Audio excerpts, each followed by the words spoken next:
Bem, é com muita alegria que hoje nós recebemos aqui conosco o pastor Ricardo Ferrer. Ele é professor da FAAMA, se formou no UNASP e nasceu em São Paulo, né? Vem acompanhado com a sua esposa Del. Eu até perguntei, é Del Delker, do Arautos do Rei, ele falou que é inspirado, né, no nome da Del. Então sejam bem-vindos. Ele é professor de teologia aplicada na FAAMA. Então, que Deus lhe use, meu pastor. Obrigado. Está. Meus irmãos, feliz sábado a vocês. Prazer em conhecê-los aqui. E olha que igreja simpática, viu? Eu não conhecia aqui, ninguém me conhecia. Eu cheguei, tanta gente me cumprimentou. Falei, parece que eu estou em casa. Parece que eu estou em casa. E hoje é um dia, esse final de semana, todo especial, dedicado aos pais, né? Parabéns aí você que é pai. Você que está perto de um pai aí, dá uma olhada para ele e fala assim, ó, parabéns, hein, olha. Você não está aqui por acaso hoje. Diga aí para o seu vizinho que é pai, né? Às vezes você olha e fala, será que ele é pai? Se não for, vai ser, né? Importante que ele é um homem, né? É igual eu encontrei um pai esses dias, falou, e seu filho, como está? Ele falou assim, estou feliz, ele está namorando com uma mulher. Porque hoje está tão difícil, né? Está complicado hoje, os dias de hoje. Mas graças a Deus que você está presente, que você está aqui nesta manhã de sábado e que a bênção de Deus possa nos acompanhar ao estarmos juntos hoje. E nesse sábado, eu gostaria de estudar com vocês algo que é muito importante. Gostaria de exaltar a pessoa de Jesus. Se nós temos esperança, se nós temos algo a celebrar, é a salvação em Jesus que Ele nos oferece. E isso é algo maravilhoso. E eu convido você para a gente... Agora, antes de estudar a respeito de Jesus, nós vamos dar uma olhada, nós vamos falar um pouquinho de pecado.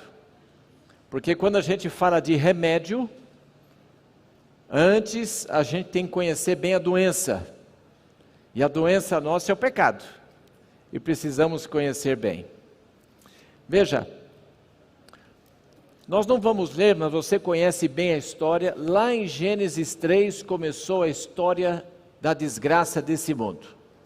Você lembra que Deus preparou um lugar maravilhoso para os nossos primeiros pais. Tudo estava bonito. E Deus preparou um lindo lugar. O que acontece hoje com as famílias quando eles vão receber um filho? Não é isso? Prepara um quarto e tal, e ajeita as coisas, é enxoval, é o berço, alguns pintam, colocam decor, esperando. E Deus preparou um lugar muito bonito para os nossos primeiros pais. E você sabe que num dia, Eva estava passando e ouviu um chamado. Eva, Eva. Não era a voz de Deus, ela conhecia a voz de Deus. Não era Adão, ela conhecia a voz de Adão. Não era um anjo. E ela olhou, viu que era uma serpente falando. E começou aquela conversa.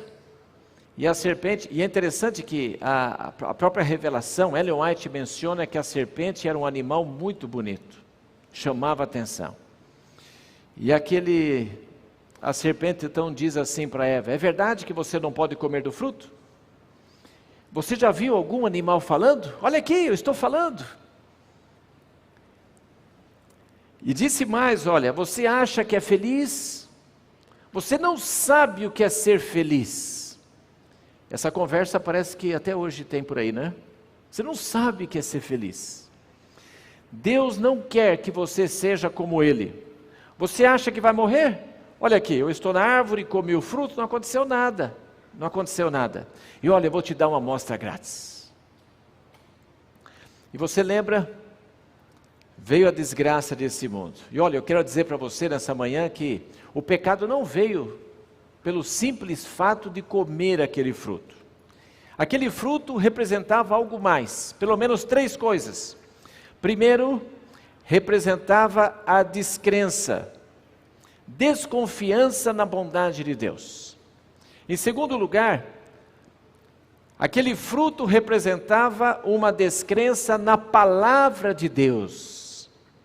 E em terceiro lugar, aquele fruto representava uma rejeição da autoridade de Deus. E trouxe essa desgraça que a gente convive até hoje. Infelizmente está aí. O que é o pecado? Transgressão da lei, falta de conformidade com a lei de Deus. E a Bíblia, quando fala de pecado, nas suas línguas originais, são várias palavras para descrever o pecado. E eu vou mencionar pelo menos 3 delas, que talvez resumam quase todas ali. Primeiro, pecado é um ato. Pecado é um ato. E esse a gente conhece bem. Em um momento de tempo é matar, é adulterar, é roubar, um ato. Pecado é um ato. A gente conhece bem esse. Só que pecado não é só ato. A Bíblia nos diz que pecado também é uma atitude. Então, orgulho, vaidade, inveja, ciúme, ódio, cobiça, também é pecado. E Jesus falou muito disso no Sermão da Montanha, lá em Mateus capítulo 5 ao capítulo 7. Se você abrir, por exemplo, eu convido você para abrir a sua Bíblia, abre em Mateus 5. Mateus, o capítulo 5. Em Mateus, o capítulo 5, veja, matar é pecado, a gente sabe, o ato. Só que Jesus, em Mateus, o capítulo 5, versos 21 e 22, veja o que ele diz. Mateus 5, 21 e 22. Vocês ouviram o que foi dito aos antigos, não mate, e ainda, quem matar está sujeito a julgamento. Eu, porém, lhes digo que todo aquele que se irar contra o seu irmão está sujeito a julgamento. E quem insultar o seu irmão estará sujeito a julgamento. E quem o chamar de tolo estará sujeito ao inferno de fogo. Quer dizer, pecado é só o ato? Não. Se você odiar alguém, já é o pecado. Já é o pecado. Lógico que aos olhos humanos, eu tirar a vida de alguém é muito mais grave. Quando você tira a vida de alguém, você desgraçou a vida da pessoa, da família da pessoa e tantas consequências que existem aí. E se você odeia alguém, é algo que está no seu coração, com o outro não acontece nada. Alguém até disse, né, que quando você odeia, odiar é você tomar um veneno querendo que o outro morra. E não vai acontecer nada, né, com o outro. Mas Jesus disse que odiar já é transgressão do mandamento. Outra coisa sobre o pecado. A gente costuma dizer que pecado não tem tamanho. Não é assim? Não tem tamanho. Pecado é pecado. Mas a Bíblia não ensina isso. Pecado tem tamanho sim. Claro que todo pecado nos distancia de Deus. Todos eles. Mas eles têm tamanho, as consequências são diferentes. No povo de Deus haviam pecados que era só uma repreensão. Outros pecados, a pena era um açoite. Em outro pecado se pagava uma multa. Outro pecado se perdia uma parte do corpo. Cortava uma mão, um pé. Em outro pecado a pessoa era morta. E são leis que vieram de Deus. O Caminho a Cristo, o livro Caminho a Cristo também fala isso. O pecado do adultério achavam que era só a intimidade. E Jesus, lá em Mateus 5, 27 e 28, ele diz que não. Se alguém olhar para alguém com intenção impura, já é pecado, já pecou. Então você vê, pecados não são só atos, pecados também envolvem intenção, atitude, condição do coração. Só que tem um terceiro aspecto do pecado, e talvez seja pior de todos. Pecado também é a natureza. Nós não somos pecadores porque cometemos atos pecaminosos. É porque nascemos pecadores, nós cometemos atos e atitudes pecaminosas. Quando Adão e Eva, lá no jardim, cometeram aquele primeiro pecado, a natureza deles foi transformada. Eles tinham duas coisas muito importantes que receberam de Deus e perderam tudo com o pecado. Primeiro, eles tinham o desejo de estar próximos a Deus. Com o pecado perderam isso. E outra, eles tinham a capacidade de obediência a Deus. Com o pecado perderam isso também, todos nós. Perderam tudo. Deus podia ficar esperando a eles procurarem uma saída, olha, aconteceu e tal. Não, mas você olha lá no Jardim do Éden, Deus toma a iniciativa, Deus vai ao encontro deles. Eles estavam fugindo. E isso afetou profundamente a humanidade. É como um vírus que se espalhou para todas as pessoas. E tem um texto curioso da Bíblia, e eu convido você lá no livro de Tiago. Lembra que Tiago fica vizinho lá a Hebreus, lá no finzinho. Tiago, capítulo 1. Tiago, capítulo 1. Logo após o livro de Hebreus está Tiago. Tiago, capítulo 1, versos 13 a 15. Veja o que nos fala aqui sobre o pecado. Tiago 1, 13 a 15. Ninguém ao ser tentado diga, sou tentado por Deus, porque Deus não pode ser tentado pelo mal e Ele mesmo não tenta ninguém. Ao contrário, cada um é tentado pela sua própria cobiça, quando esta o atrai e seduz. Então a cobiça, depois de haver concebido, dá à luz o pecado, e o pecado, uma vez consumado, gera a morte. O que esse texto está dizendo? Aqui diz que nós não somos tentados por um demônio. Não é isso que está dizendo. Existem outros textos que mencionam isso, mas esse aqui não. Aqui está dizendo que nós somos tentados por algo que está dentro de nós. É como um vírus que está dentro de nós. O Salmo 51:5, Davi lhe menciona, em pecado me concebeu minha mãe. Todo o nosso ser foi afetado com o pecado. Que tragédia, né? Olha quem está do seu lado e diga para o seu vizinho, meu irmão, a situação é feia, hein? O seu caso está ruim, está ruim. Que esperança temos, né? Quero falar um pouquinho agora sobre Satanás. Veja você, existem algumas ideias erradas sobre Satanás. Uma delas é que o diabo não existe. É uma ideia errônea essa.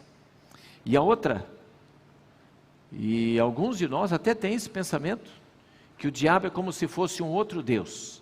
Dá a impressão que no grande conflito, Deus e Satanás assim estão em forças equilibradas e uma hora um pouquinho mais. Não!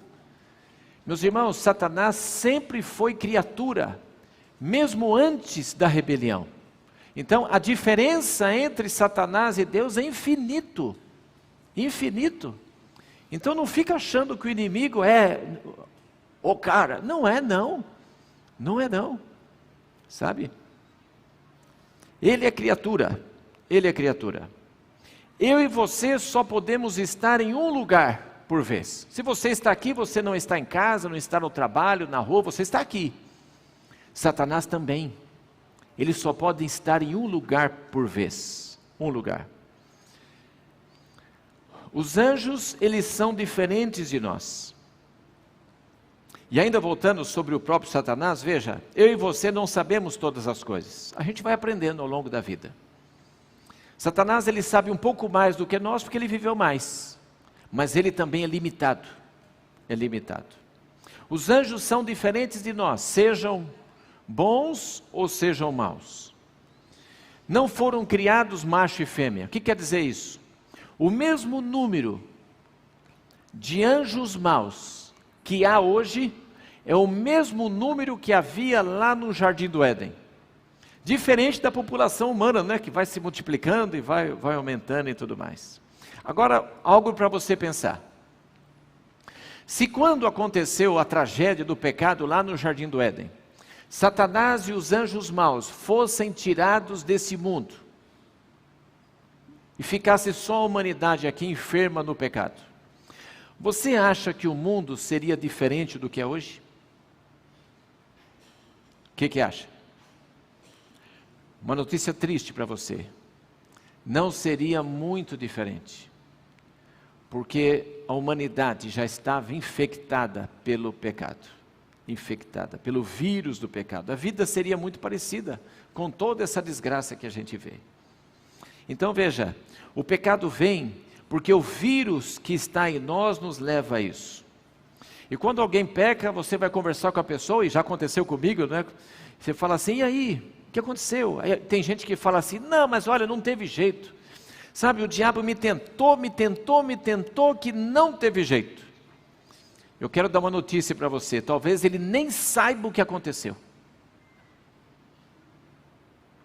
A natureza nossa, pecaminosa, nos leva a isso. Não tem jeito, não tem jeito.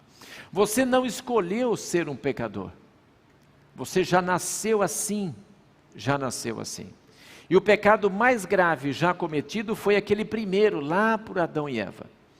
Quando a gente lê o livro de Romanos, capítulo 5, verso 12, verso 17, verso 18, verso 19, ali diz assim, no verso 12, o pecado entrou por um, quem? Adão. A morte reinou pela transgressão de um, quem? Adão. Aí o verso 18 diz, uma só transgressão trouxe o juízo, que transgressão? Adão. Verso 19, a desobediência de um, Adão. E lá em Romanos 6, verso 17 e verso 20, diz assim, somos escravos do pecado.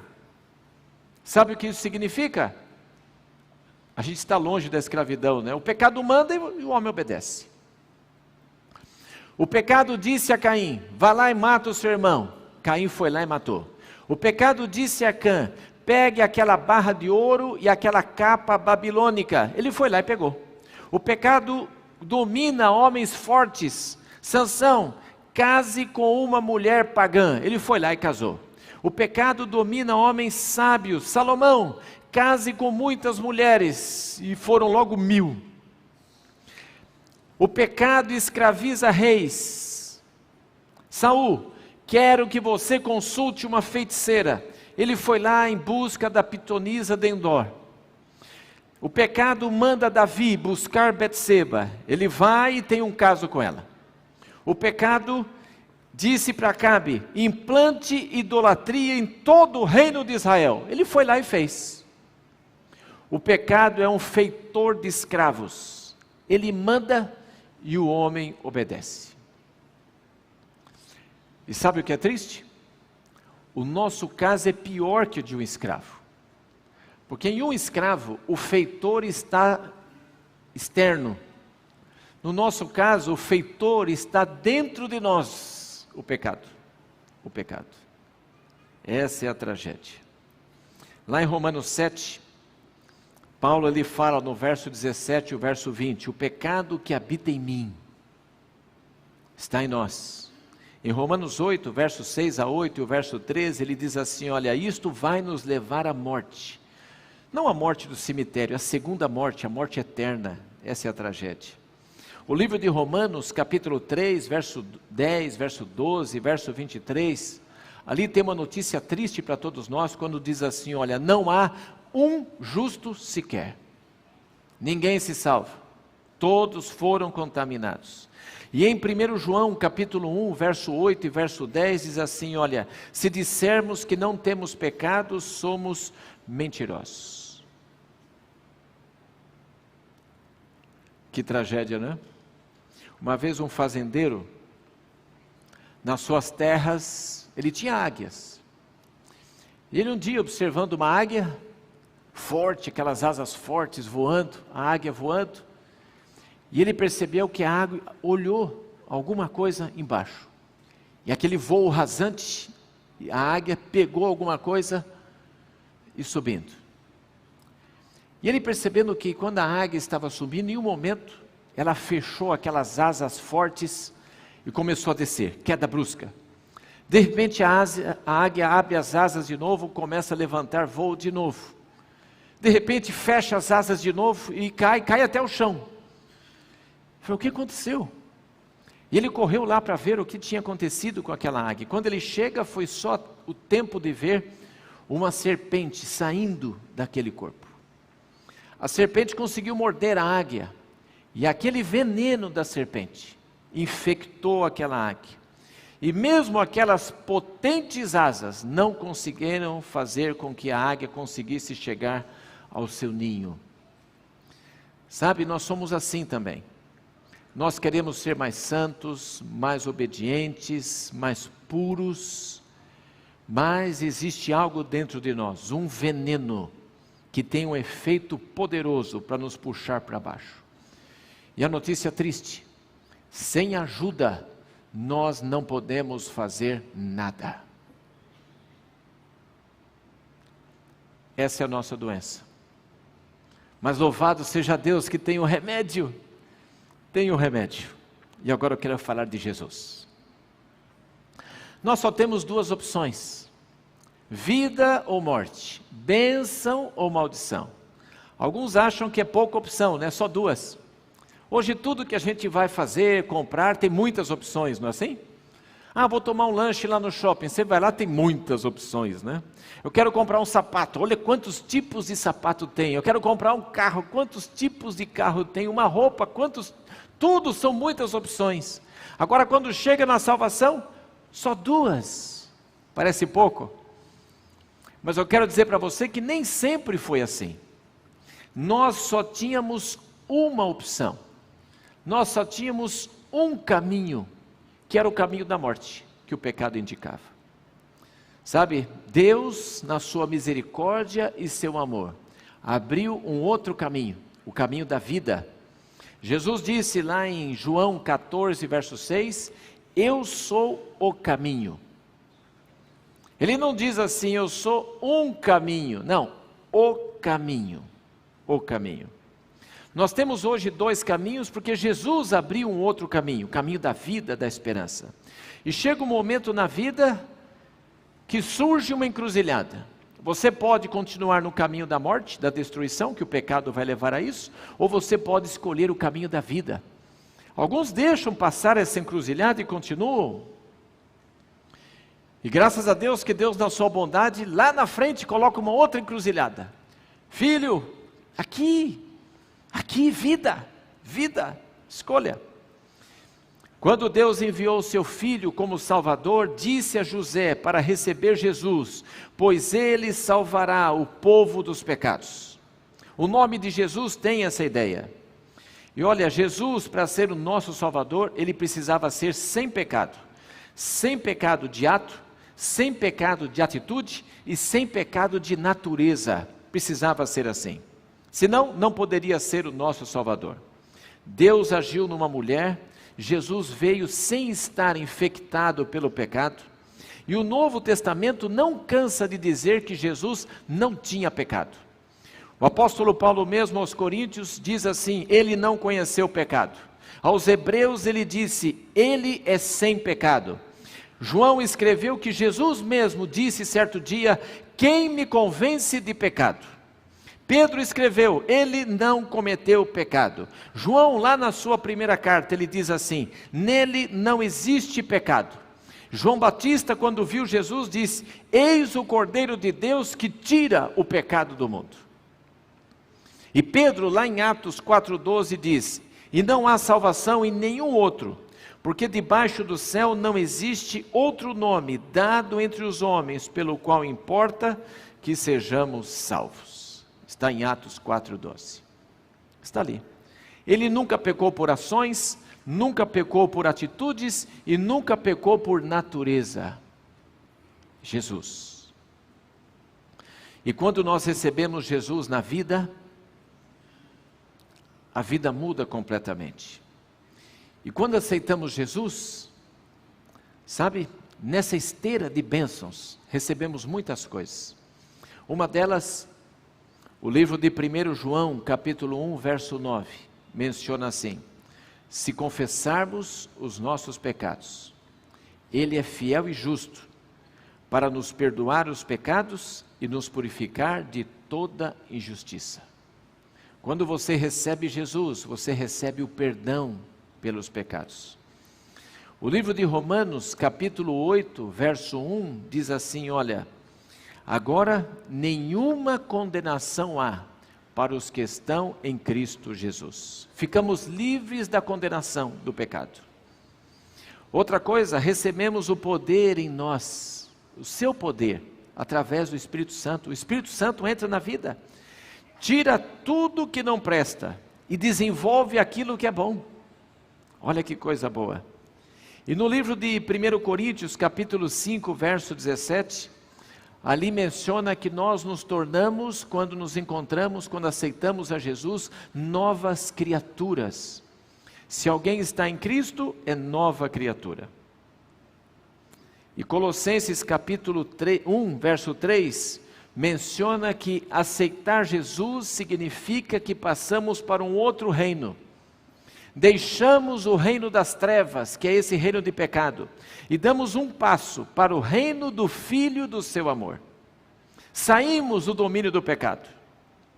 Romanos capítulo 5, verso 1 diz que somos justificados. Justificados. E aqueles membros que antes eram servos do pecado, agora eles são servos da justiça. Romanos 6, 13 e 14 fala isso.